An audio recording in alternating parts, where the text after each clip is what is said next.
Hey folks, JD here, and continuing our Minecraft week, today we're going to be looking at a specific aspect of my build, and I'm going to be going through it with you and explaining what I've done, how I did it, how long it took, etc.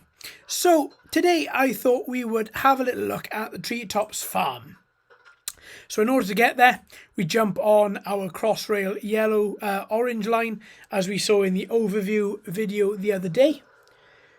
And we're going to just scoot ourselves all the way down to here before we then jump on, I believe it's the copper line to take us to the farm.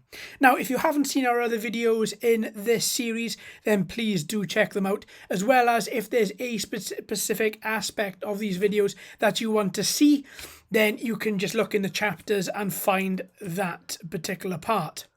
So now we're just going to jump on the copper line, as I said. We're going to go over to the Treetops farm in a minute.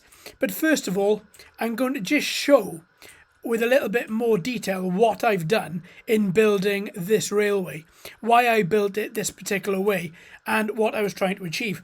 Well, I love railways, especially in Minecraft. I think they're done extremely well. It's a very easy way of covering a lot of ground quickly. What I've tried to do in every single railroad that I have built is I have tried to make it a little bit interesting.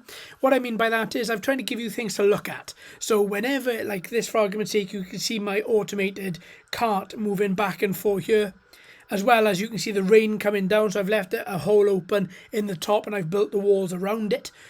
So that no mobs can fall in. I've got some iron bars here as different texture, as well as I've tried to use different type of blocks in making my underground railway. Like you would normally have if you were building an underground, you wouldn't just have a particular type of stone or rock, you would have many different types, and that's what I've tried to simulate here with stone, a bit of dirt, diorite, as well as, cobblestone, and then again iron bars, just to try and make it a little bit more interesting.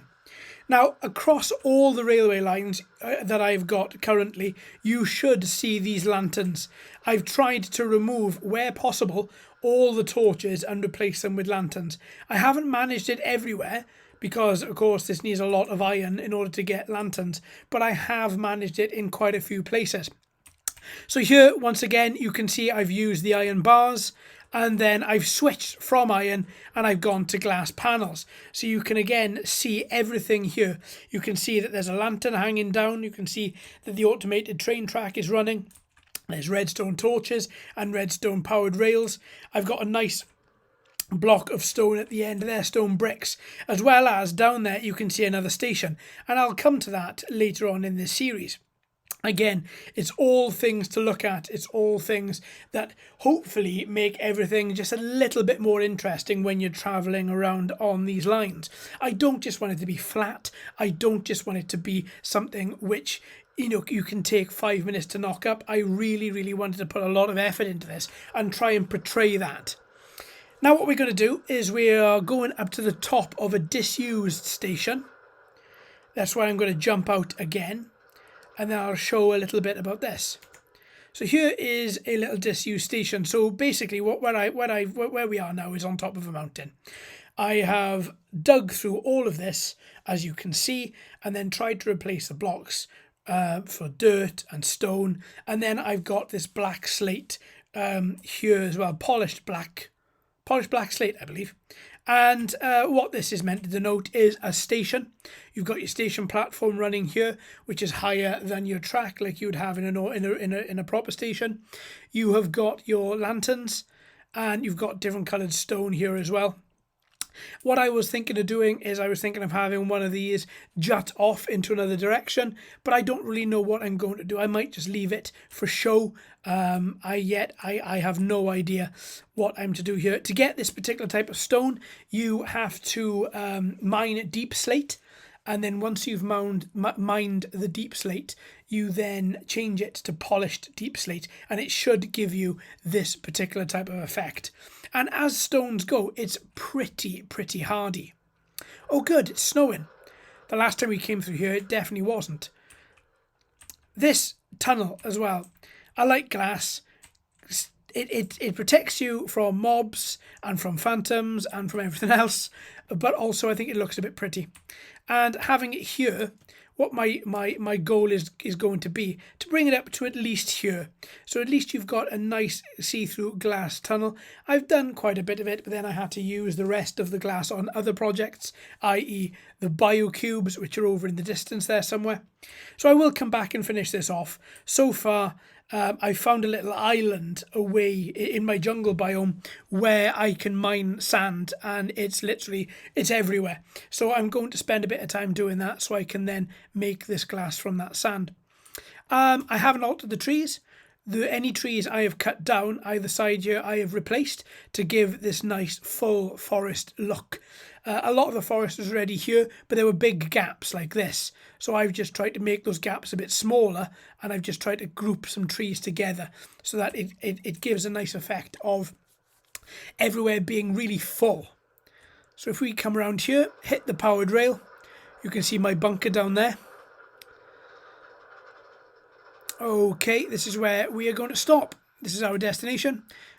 I like this, between the rain and the snow. So what we're going to look at today is how I built this, why I built it, why I decided to make it above ground. So what I often find when I'm building Minecraft areas is you can kind of get a bit stuck into an old mindset of building on floor level. I didn't want to do that. I wanted to build at treetops level so that everything would be a little quieter. I wouldn't get wandering enemies into anything, and I could sort of really control how all of this would look and how all of this would feel. So I needed a source to eat. Because I couldn't find enough animals. There aren't anywhere near enough animals down in this particular area here. As you can see, I've got quite a far draw distance on, and there's no animals there whatsoever. There's no wolves, there's no pigs, there's no chickens, and normally you would find these areas be quite full, but still there's nothing. And I got quite concerned because obviously when I'm trying to build up these high areas, it requires me balancing on the end of a lot of these and then gently placing bricks one after each other. And if you fall 3 times from a very high height, you will die. And I didn't want to do that. I wanted whatever life I lost, I wanted to replenish. So what I thought I would do is I would replenish it quite simply just by building myself my own little farm. Somewhere that I could come and I could get food, be it chickens, meat, or be it pumpkins, even though I've taken all the pumpkins and I haven't replaced them. Somewhere that I could then cook up those chickens in pure safety. No chick. And then I could go ahead and carry on in my day. So that's why I wanted to have a little farm here. So I've put this fence around the whole of the chicken empire. Enclosure, because chickens will fly away. These are notorious little nightmares. They will fly away. Come to think about it, I did have... there he is. I was going to say I had 2 because I ate all the rest of them. But they will fly away unless you pen them in. And this simple fence is enough just to do that. Of course, you've got the lights just so that no mobs spawn. And you don't all of a sudden find out that a creeper has destroyed most of your stuff. And then again, having no gate this side, just a fence.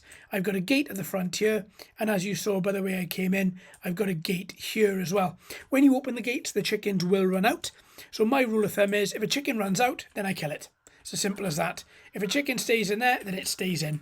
Except if I don't have any food at all, then I just go on a slaughtering frenzy.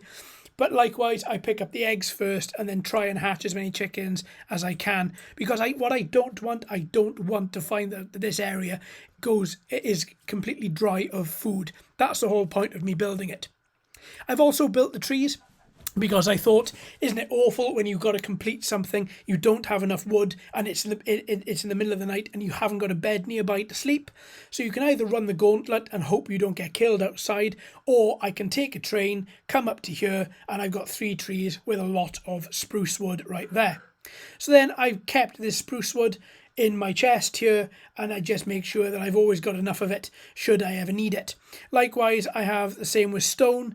I then convert some stone into smooth stone just to ensure once again that I have more than enough I've got some nether bricks there as well. Never used them so far, but I am hoping to do so soon. Then comes on to the fact that you've killed your chickens. Well, what do you do with them? You need to cook them. If you don't cook them, the food goes off. So that's why I have these furnaces here. Just 5 furnaces, no blast furnaces, because I don't really bring up any iron ore or any gold in here. Although I have done a few times. It's been more from the fact that I forgot to empty my pockets and then I found myself here. So cook your chicken up. Once you've cooked it up, then pop it in your pocket and off you go, in your inventory rather, and off you go. I built myself a little hut up here as well, just so that I could, at the time, put a bed in here. So when I was building it, I could just concentrate on building this one area and then sleeping in the bed. Once it was all complete and the train line was fully connected to point A, point B and point C, then I got rid of the bed and I added in this chest. Then any sort of thing, which I've got a lot of, I tend to, as I'm doing now, just kind of half everything, so that if I do die and if I lose this inventory, I haven't lost everything. This bit up here, I was really intrigued to see if lightning would hit the lightning rod or if it was just for show. FYI, it does hit the lightning rod and it looks fantastic when it does, especially if you capture it on a screenshot. And then I put another lightning rod here as well. I haven't had 2 forks hit in these particular area at the same time, but I am hoping that it does soon. This brings me on to my most favourite animation in the whole of Minecraft, which is on a nice snowy night like this. If you look up, you get a beautiful animation. And I don't know what it is about this. I just really, really like it. I think it's very beautiful. My chimneys. This one needs a little bit of work slightly, but I really quite like it. Can I make it? No. Let me get some cobblestone and let me show you a little bit closer. So what I've done here, I wanted an effect that would, wherever I've got furnaces, you'll find that there's a chimney. Even though the furnaces aren't on all the time, I really wanted to give an effect as if this place was always inhabited and always being used. Hence making 3 campfires and then putting the campfires around a nice little chimney area like this gives a great effect, I think. The effect being that you give the effect that there's something burning in you all the time. It's always inhabited. There's always something going on. And I really quite like that. So I should have had 6. I've only put 3. I will put another 3 in there when I've got enough resources. But again, from a distance, it looks excellent. And if it was day, you could have seen some of my other fires from my other places. But it's too dark. We can't see from here right now. Let me just remove all this. So again, from a distance, it really, really looks good, I think. And I think it gives a real nice, as soon as you're pulling up on your train, it gives a great effect and makes you feel a bit more homely, you know? Right, so that's the top of the tree house. Sorry, of treetops, not tree house. That threw me then. So if I come back in here before I leave, look at whatever other eggs might be in here. See if we can hatch some more chickens. Nope. Okay, fine. No more eggs. Oh yeah, one more egg. Nope. Okay, fine. So now we're going to go down to the underground mine, as it's all part of this main build. So for this, I didn't just want a straight train line that ran straight through with this somewhere you had to jump off. So I added a little lever. Very easy to build, very simple. Make sure you put it on a curved area of track, and therefore when you click it, if I come out of the line of view, you can see it switches over the track from point A to point B. If you are quick enough, you can get there as the train is approaching. You can flick it and the train will stay on that trajectory. I've only managed it a few times, never up here, but always in when I head in towards my bio cube in the corner that you can see here. I'm just looking to see if you can see some of these other chimneys I've made. There's one down there, but you can't see it well enough. Oh well, you'll see it as we're approaching in other episodes. But it is a great effect, I think. Really is a great effect. So now we're going to go through the bamboo forest. And then we're going to head into Station 2, which is where we're going to talk briefly about the underground mine, the underwater mine. So nothing has changed since you saw the overview video a few days ago. I still haven't had enough gold to build any more of these redstone tracks. So today I'm just going to have to run as fast as I can to get to the area, because jumping on that cart is far too slow currently. I only need about another 2 redstone tracks. That's all I need. But it's just that I haven't got enough currently to make that a reality. I still love this. I know we covered this in the overview video. I'll cover it now very quickly. I wanted to be able to see Station 1, which is over here, and Station 2 together, because I wanted them to seem as if they weren't so far apart, when in fact they are very far apart. And that's exactly what I've done here.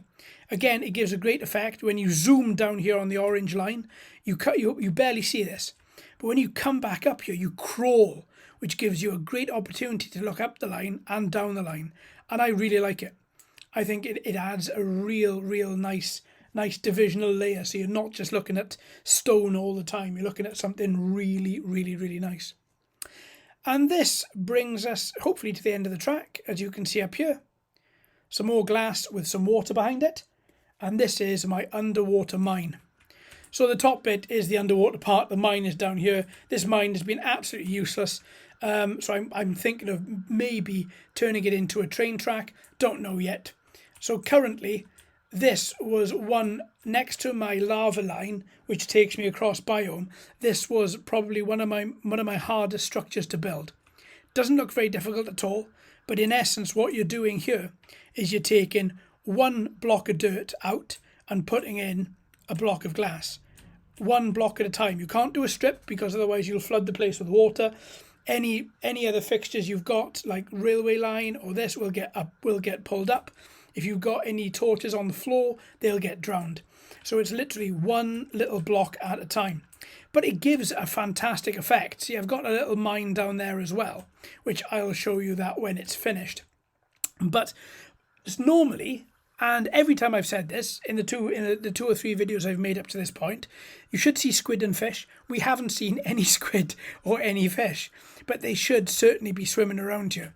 And certainly when I made this, they were. So it gives a great effect. You can, I think I've left a block open here where you can jump in and have a swim, and then you can get back out of the water this way, up this waterfall and onto here. I like this waterfall. It allows you to think that to imagine what it would be like to actually be behind a proper waterfall. But if you were to swim up, which is a very easy thing, you can see how far we are actually from bunker 1. Bunker 1 would be over, hang on, let's get a bit higher. I'm getting confused by all the bamboo. Make sure there's nothing up here to kill me. No. There we go. So bunker 1 is the massive concrete structure over there. And this is where we currently are here. So all of this, my plan for, oh, there's a squid. My plan for all of this eventually is to turn all of this under here into a glass paradise, where you can walk the whole length of this river, down starting here, right the way up and around, and getting into that part there, and it'll all be glass. The floor, the walls, the ceiling, everything is going to be glass. And as you can see, it's going to be quite a size. It's going to be quite a feat if I can pull it off. So let's jump back in and let's get back under the waterfall and back to solid ground. And then if I take you down here, there's not a lot to see. It's just a massive tunnel. I did start going that way, but hit a lot of water, so I curbed that off. And then over here, again, I'm not going to run to the end. You can see it's got daylight at the end of it. It is so vast. But it's been useless as a mine. It has been useless. So I might turn that into another station. But yes, this, just to give you an idea, this took roughly about 9 hours to do. Because I had to carve it out. and then I had to plug it as I was carving it, and then I had to mine the sand, and then after mining the sand I had to turn it into glass. Let's go and watch that squiddy. There he is. Then I had to turn it into glass, and then I had to come back down, and then I had to line, remove one block, add one block, remove one block, add one block. So yeah, about 9 hours to complete this underwater paradise here. There we go. So that is the underwater paradise, my underwater mine. Come on, let's get a wiggle on. And let's go back to station 2, where we will catch the copper line. And that'll take us back to the Treetops farm. And then from Treetops farm, it'll take us back to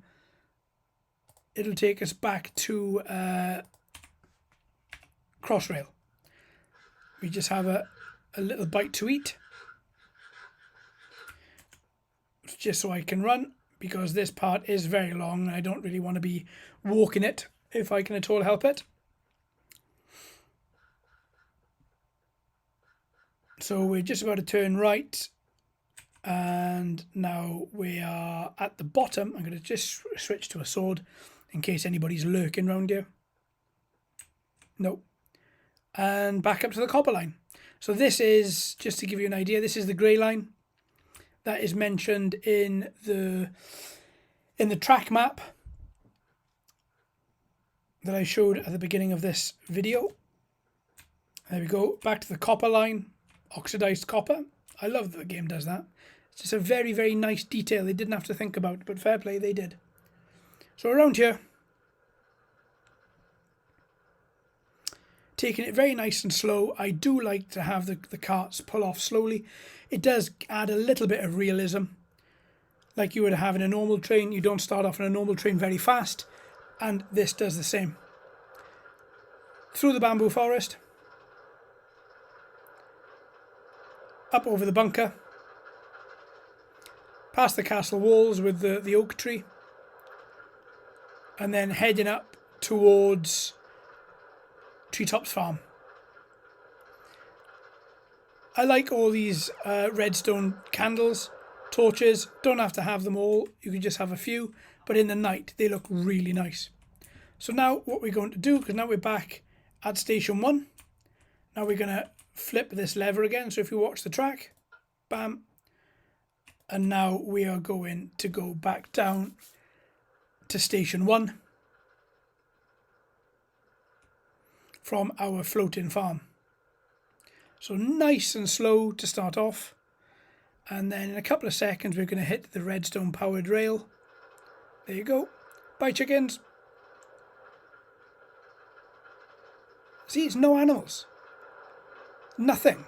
It's not even as if I've overhunted it. There's nothing there. So having my own farm with my own chickens is very, very important, because at least that way, like now, if I need to eat, then I can. But also because I'm pretty bad at eating in this game, I have found in a lot of my chests I have put meat in there. And that is successfully the end of the copper line. We're now back at Crossrail. So look at our map where we've been. We've been on the copper line to Treetops farm, and then we've been on the grey line to the underwater mine. So we've completed that. The next one is going to be the colossal line, which is the black line, red line, blue line and wood line. So I'll take you through all of that onto the yellow line, which is still being constructed. So there we are, folks. I hope that gives a little bit more insight into how I built this, as well as maybe give you some ideas for your Minecraft build. Let us know in the comments. Thanks ever so much for watching and listening, folks. I've been JD. You've been fantastic as always. If you haven't already, please like and subscribe. Hello and welcome to all the new subscribers. I hope you're enjoying the channel. So until next time, my friends, happy